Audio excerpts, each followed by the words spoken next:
ఈ 2 లక్షల మంది చూస్తున్నాం కానీ ఆ 15 ప్రోగ్రామ్ సత్సంగం కూడా ఉంటుంది. నెక్స్ట్ జూన్లో స్టార్ట్ అవుతుంది ఆ ప్రోగ్రామ్.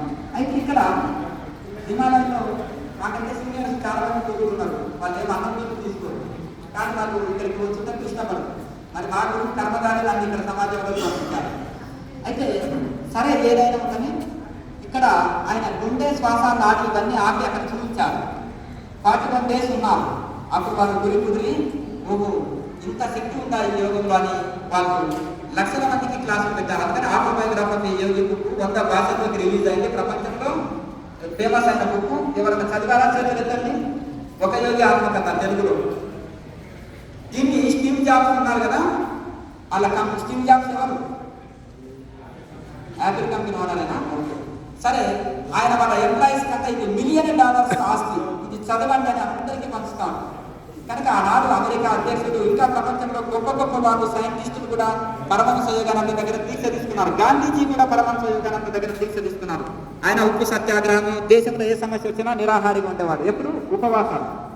ఇప్పుడు మన నేత చేసేది రాష్ట్రపతి తెచ్చుకొని ఉపవాసం చేసేది కాదు.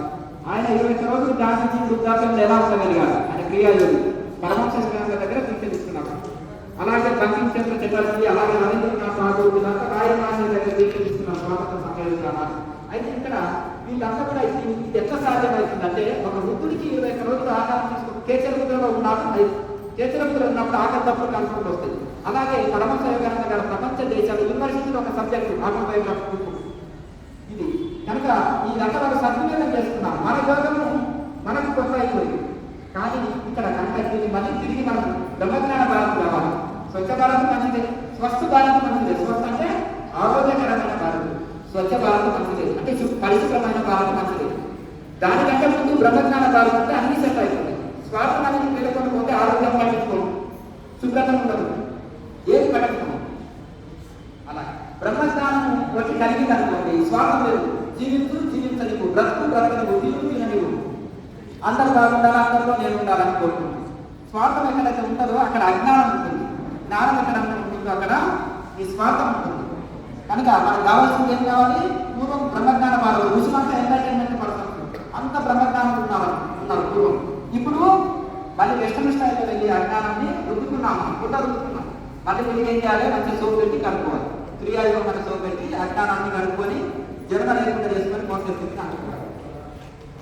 ఇక ప్రతి దగ్గర మీరు ఆధ్యాత్మికంగా అభివృద్ధి ఎందుకు కాదో నన్ను అడగని నేను జవాబు చెప్తాను. అర్థమైందా? ఒకరికి మనసులో ప్రవేశం చేస్తే నాకు శరీరం నల్లబడిపోయి, పెరుగుపోయి, నేను ఉంటే కదా మీకు చేయడానికి శక్తి అంతా నచ్చిందిగా. సముద్రం లాంటి గురువుతారు శక్తి.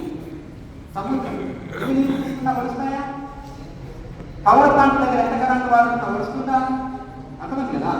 కనుక దీన్ని ఎంతైనా వినియోగించుకోండి మీరు. అర్థమైంది కదా? ప్రతి ఒక్కరికి ఆధ్యాత్మికంలో సహాయం చేస్తారు గురువు గారు. అర్థమైంది కదా? కానీ మీకు అన్ని సమర్పణ భావం, అన్ని శరణాగతి, అన్ని తపన మీలో ఉంటారు ఉండి ఆ సాధన చేయాలి. కనుక ఆ సాధన చేసినప్పుడు సాధనే మిమ్మల్ని ఉత్తస్థ చైతన్యమే గురువు, క్రియనే గురువు. అది మీకు ముందుకు నడిపిస్తుంది. ప్రతి ఒక్కరిని ఎంటర్టైన్మెంట్ చేస్తుంది. చక్కగా కష్టపడుతున్న వాళ్ళు ఇంజనీర్, కలెక్టర్, డాక్టర్ ఎవరైనా కావచ్చు. ఒకరే అయితే ఒకరు